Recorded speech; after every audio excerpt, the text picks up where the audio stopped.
I'm a bit late tonight. Oops. Welcome to Tuesday's Tales.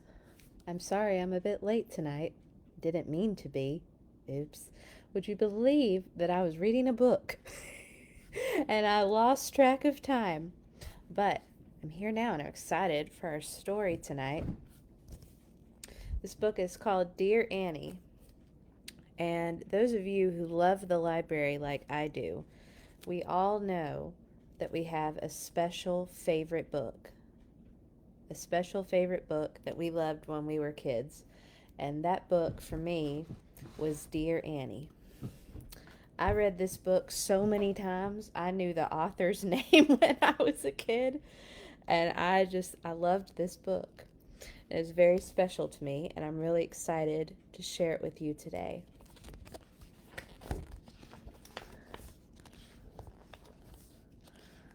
Dear Annie by Judith Caseley.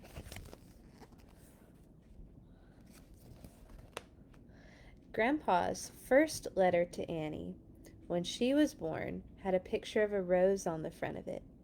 Grandpa wrote, "Dearest Annie, welcome to this world. When I saw you for the first time through the window at the hospital, you looked like a rose. That's why I chose this card. Love, Grandpa." Aw. Mama read it to Annie in her cradle. Mama wrote back, "Dear Dad, Annie is like a little flower. With her pink cheeks and rosebud mouth. She cries quite a lot, but we love her. Love, Catherine, with a C."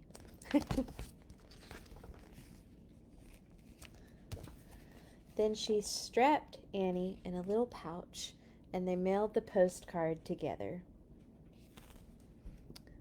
When Annie was 1, Grandpa sent her a birthday letter. It said, "We hear you are walking now. Soon we can go hiking in the woods together, and we can look for bear tracks. The blue jay in this picture is exactly the color of your eyes. I love you, Grandpa." Aww.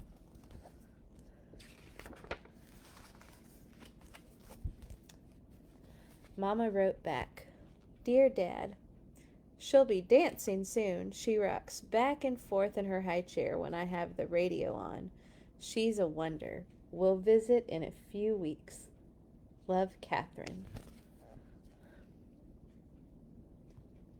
Then she walked to the mailbox with Annie, and she lifted Annie up, and Annie put the letter in the mailbox.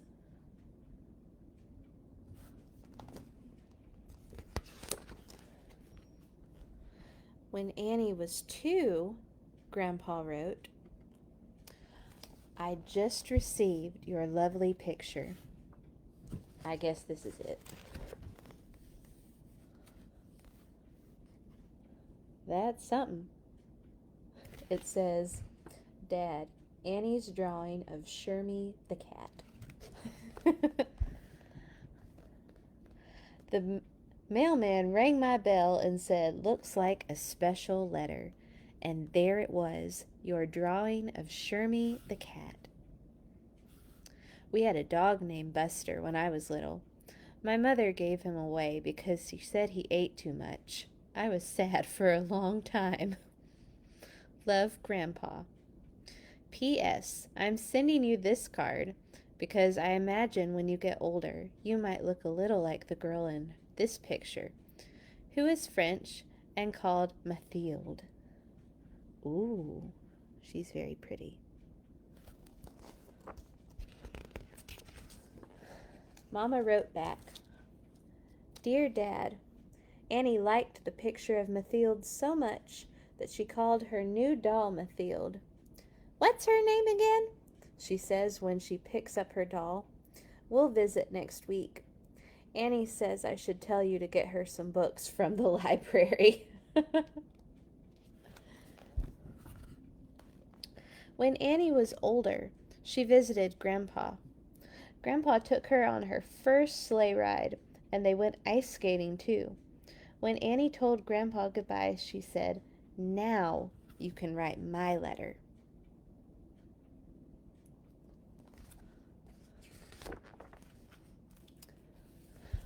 Annie went home and waited. "Mail doesn't come at night," said her mother. That was brand new information for me when I was a kid. I was like, oh, I'm learning about the mail now. The next day, Annie waited some more. She sat on the steps, listening for the click of the mailbox. "Mail doesn't come on Sunday either," said her mother. To insert Harry Potter reference, "No post on Sunday." Ha!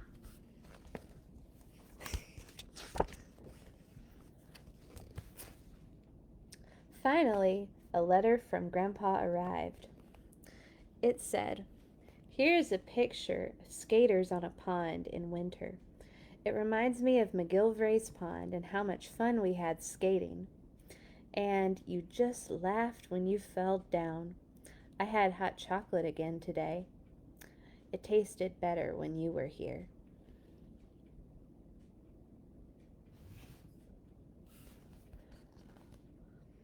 Annie dictated to her mother, "Dear Grandpa, today I watched a tape about a little mermaid. She swam a lot. Mama said in the summertime, you'll take me swimming. I'll be the mermaid."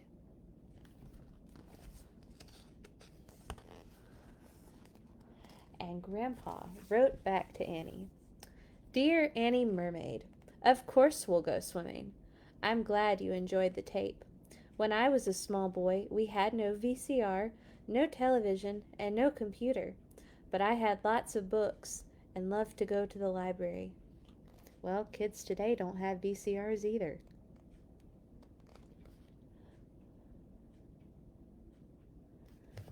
Probably reading this book like, "What's a VCR?" Annie wrote back with her mother, "Dear Grandpa, tapes are fun, but I go to the library too. I like books on witches and babies. Sometimes the witches are scary, but the babies aren't." This time, while Mama sat on the bench, Annie mailed the letter all by herself. A few months later, Grandpa wrote, "I enjoyed your dancing so much at Grandma's birthday party. Here is a picture of a famous ballerina named Anna Pavlovna. She came from Russia, where your ancestors came from almost 100 years ago. She even has your name." Annie wrote back all by herself, "Dear Grandpa, Mama took me to ballet class. I liked it, except when the teacher pushed on my knees. It hurt."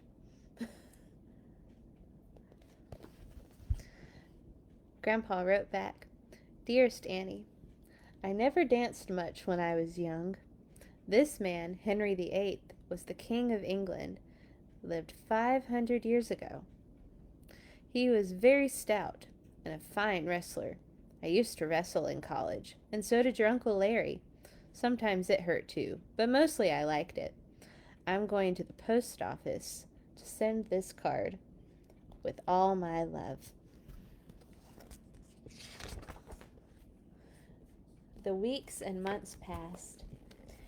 Annie saved every one of Grandpa's cards and letters in a shoebox she decorated herself. How special.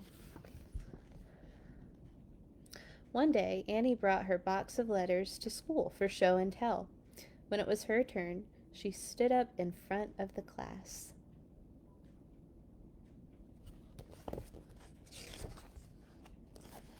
"My grandpa is my pen pal," she said.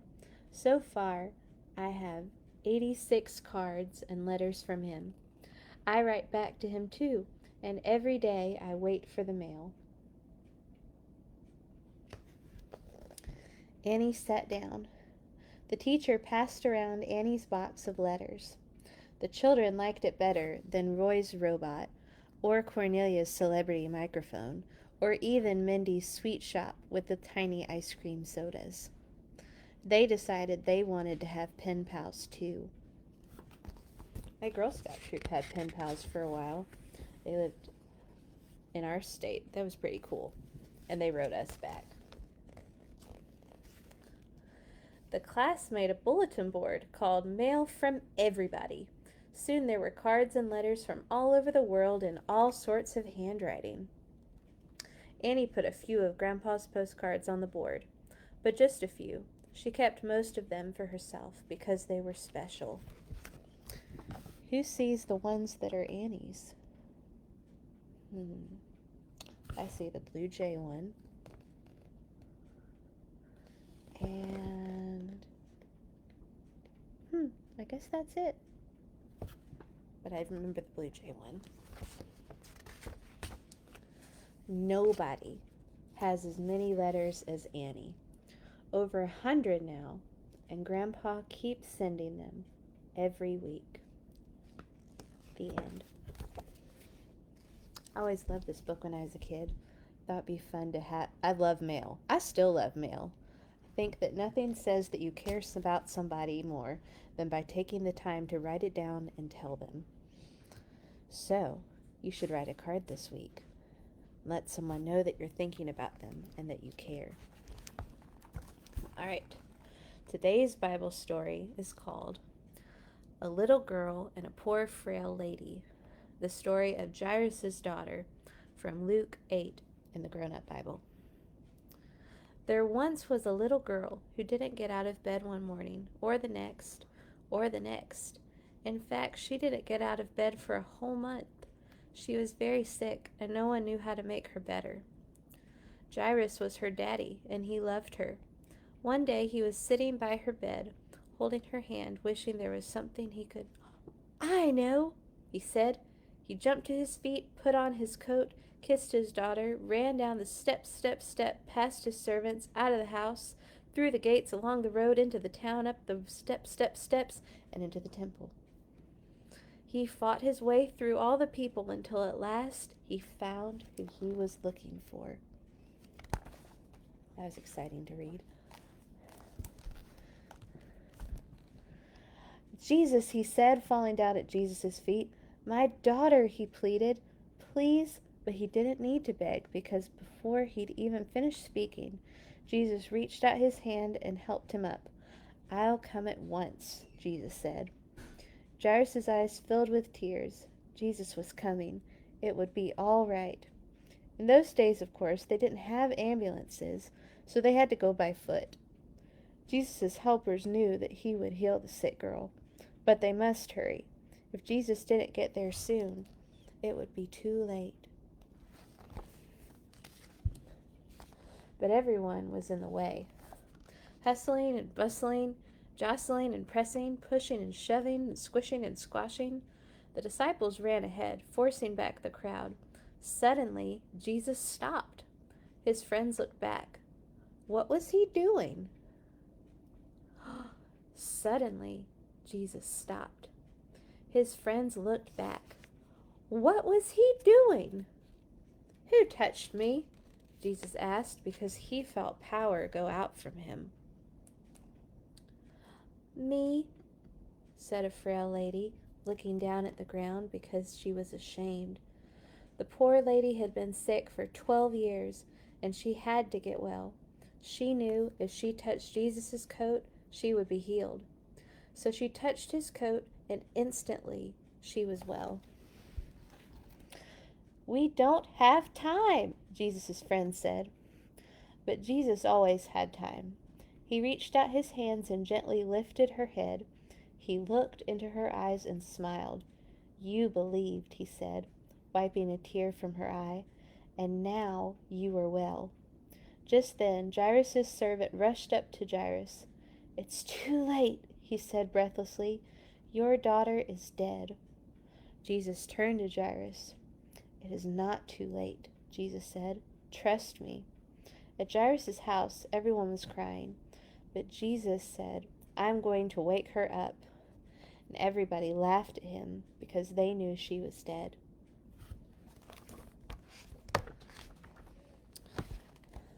Jesus walked into the little girl's bedroom, and there, lying in the corner in the shadows, was the still little figure.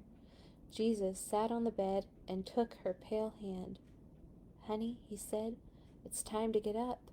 And he reached down into death and gently brought the little girl back to life. The little girl woke up, rubbed her eyes, as if she'd just gotten a good night's sleep, and leapt out of bed. Jesus threw open the shutters and sunlight flooded the dark room. "Hungry?" Jesus asked. She nodded.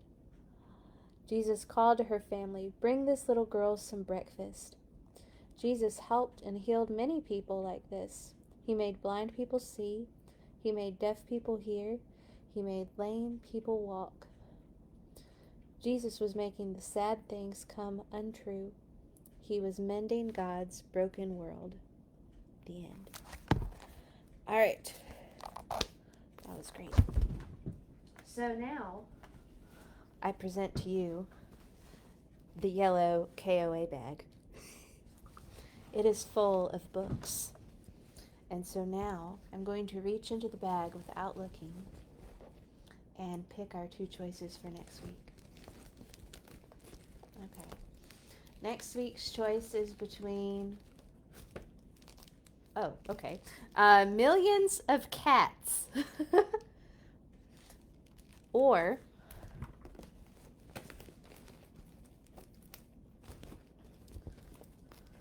Dolly Parton's Coat of Many Colors. These are our choices for next week. So you can vote now, or you can vote next week when you see it in my Facebook or Instagram story.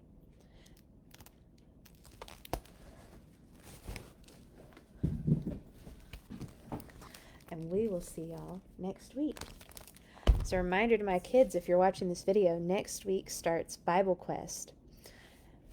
Be sure to note that masks will be required in the buildings and on the bus, except when you're eating and in rec time. Be sure to have your permissions slip signed online. We're going to have a link for you for that soon. And know that we're going to social distance on the bus. Know that we are going to make sure that you have temperature checks, that everybody gets temperature checks so they'll be safe. And know that we're excited to see you. Can't wait to see you next Wednesday. Our time difference will be a little bit different. If you ride the bus, we're going to start getting you at 5:45 for us to start at 6:30, and we'll end at 7:30. So excited to see you soon. Can't wait. But I'll see you before then on Tuesday's Tales next week between these 2 books.